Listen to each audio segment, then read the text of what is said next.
sudah kita kunjungi kira-kira 2 minggu yang lalu.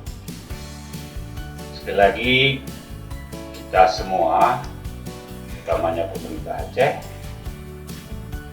terus melakukan persiapan secara bertahap dan pasti.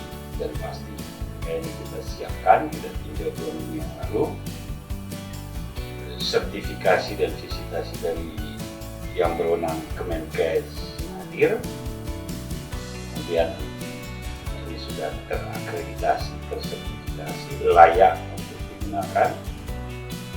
Bahannya yang agak lama, legend, kemudian kita dapatkan.